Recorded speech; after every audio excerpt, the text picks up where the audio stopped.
On en enchaîne, monsieur Laforgue. Bonjour. Bonjour. On a eu Lucas qui nous disait tout à l'heure que forcément avec 2 victoires, la confiance est de retour. C'est le cas, tu le sens à l'entraînement? Ouais, elle est de retour. Alors après, on n'est pas non plus totalement guéri, hein, parce que encore une fois, on gagne un match où on peut se mettre à l'abri et puis on n'en est pas capable. Donc voilà, c'est mieux que par le passé. C'est pas encore, on n'est pas encore, je pense, à la pleine expression du potentiel de l'équipe. Donc bon, voilà, c'est encourageant. En tout cas, les semaines sont plus sereines. La dernière fois que j'étais venu vous voir, j'avais moins le sourire. Pas Donc le c'est meilleur sûr que moment, ouais, là c'est mieux. Après, voilà, on est sur la bonne voie, mais on n'est pas guéri encore. C'était face à 2 adversaires pas faciles quand même, Mm. parce que Nice, c'est quand même un des favoris de la poule, et Cognac, il y avait cette notion de derby, donc il pouvait un petit peu faire que... Mm. C'est Ouais. assez intéressant comme rencontre quand même. Hein. C'était de belles rencontres, et puis au-delà même du derby, je crois que Cognac, intrinsèquement, hein, quand tu sors du contexte, ça reste une belle équipe de nationale, hein, malgré, enfin pas malgré, mais même si voilà, il y a eu beaucoup de choses autour de ce derby, ça restait un bon match de rugby, donc non, c'était une belle opposition, une belle après-midi. Donc voilà, et puis Nice, c'est vrai que ça nous a permis un peu de nous lancer face à un des favoris, hein, de la poule, donc voilà, encore une fois, on est sur la bonne voie, on travaille bien l'entraînement, on rentre petit à petit des joueurs aussi, donc l'effectif s'étoffe légèrement, même si voilà, on a encore beaucoup de blessés, mais ouais, il y a du mieux, c'est bien plus positif. Qu'est-ce que tu retiens justement de positif récemment? Ben, notre capacité à gagner les matchs, voilà, qu'on n'avait pas en début de saison, où dès qu'on avait un temps faible, on prenait des points. Là, on est arrivé à se sortir de situations un peu délicates, donc voilà, à ce niveau-là, il y a du mieux. Sur la conquête, il y a du mieux aussi. Je crois qu'on était beaucoup pénalisé en mêlée en début de saison. On a rectifié le tir. Notre défense aussi. Voilà, mais parce qu'on est aussi revenu un peu à nos fondamentaux, je pense.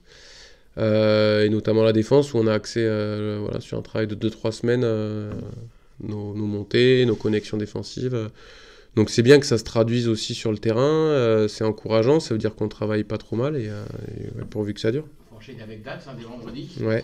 Cette équipe de Dax, elle a égalité de points avec vous. Mm. Elle a fait un faux pas initial contre Chambéry qu'elle traîne, mais depuis, ça tombe pas mal quand même. Ouais, on les a vus, hein, on les a étudiés ce matin en vidéo. C'est une super équipe. Ils ont des joueurs d'expérience, à l'image de Didier, hein, qui est parti là-bas. Mais il y a Tulou, il y a Elvis Lévy, il y a vraiment des bons joueurs. Ils ont signé Boulakoro aussi. Donc non, ça va être compliqué, hein, ça c'est clair. Après, bon voilà, on va jouer à armes Le égales. dernier match contre Dax à Chantilly. Alors le dernier, je sais plus. Je sais qu'on en avait perdu un à la maison. Il y avait même une coupure d'électricité. C'est celui-là, ouais. Je me rappelle. Je l'avais vu en tribune. Celui-là, j'étais en tribune. D'accord. Je jouais pas, j'étais blessé, mais ouais, je me rappelle qu'ils étaient venus gagner là. Je crois que même Coco à l'époque était d'Aqua, donc ça remonte, ça remonte. C'est toi qui avais coupé l'électricité. C'est pas moi qui avais coupé l'électricité, non. Non. 7 jours seulement après ce gros derby, un gros combat. Est-ce qu'il faut s'attendre à beaucoup de turnover et comment va le groupe physiquement? Ben, moins de 7 jours, parce qu'on a joué 7 dimanche, jours. on rejoue vendredi, donc 5 jours. Ah ouais, j'avais compris 7. Non, ouais, c'est sûr que ouais, dans l'enchaînement des matchs, avoir des longues semaines comme on a eu avant le derby, puis des courtes semaines comme on a là, bon, dans la gestion d'effectifs, il faut voilà, penser les petites plaies, les petits bobos. A priori, on n'a pas trop de casse. Il y avait des mecs qui étaient sur le terrain là et qui étaient un peu dans l'incertitude, donc on n'a pas l'équipe encore. Mais ouais, c'est sûr que c'est pas évident parce que tu as les jambes lourdes un peu du match, mais il faut de suite enchaîner. Il y a moins de récup, les semaines sont tronquées. Donc voilà, mais c'était aussi le cas quand on était en Pro D2. Le peu de fois où on a joué le dimanche, quand on a fait des jolies saisons et qu'on devait enchaîner après le vendredi. Donc Toi par exemple, comment tu te sens? ouais, j'ai les jambes lourdes. Hein, j'ai les jambes lourdes. Après, voilà, on a un bon staff médical. Il y a un bain froid qui est à dispo des joueurs. Donc voilà, ça fait partie du travail de l'ombre un peu. Le sommeil, l'alimentation, la récup.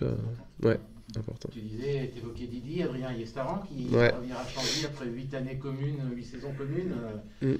Ça fait quelque chose de se retrouver sur le terrain, tu penses? Ouais, ben, j'imagine pour lui, surtout de revenir là. Je pense qu'il y aura sa famille ou sa belle famille. Il connaît 90% des joueurs de l'effectif. Il connaît voilà, le président, le staff. Il connaît tout le monde. Les combinaisons, ouais, celles qui n'ont pas changé, du moins, il n'y en a plus beaucoup. Mais non, ouais, forcément, j'imagine que ce sera un match spécial pour lui. J'espère qu'il va le démarrer. Voilà, j'espère qu'il fera pas un trop bon match quand même. Mais non, bien sûr que ça fait plaisir de recroiser des joueurs avec qui tu as croisé le fer pendant tant d'années. Voilà, c'est cool. Je suis content qu'il ait retrouvé un point de chute comme Dax. C'est une belle équipe. Je pense qu'il est heureux là-bas sur la côte, donc c'est chouette. Ouais. Et puis on fait dire aussi qu'il n'a pas eu le temps de dire au revoir aux supporters. Aussi. Il aurait mérité, Aussi, c'est vrai. C'est vrai qu'on a traversé 2 saisons sans personne dans les tribunes. Et pour les anciens qui nous ont quittés, c'était le cas d'Antoine, c'est le cas de Didi. Voilà, les joueurs historiques, il y a Baptiste Guay qui n'a pas pu faire ses adieux non plus. Il y en a plein. Donc c'est vrai que j'espère que les supporters lui réserveront un accueil chaleureux, mais j'en doute pas. Parce qu'il se rappelle des bons souvenirs qu'on a partagés avec lui. L'époque aussi qui symbolise avec les victoires du club, donc les montées successives. Donc j'espère que il sera bien accueilli, j'en suis persuadé. Tu évoquais justement Antoine et Baptiste pour pas eu leurs adieux. Ouais.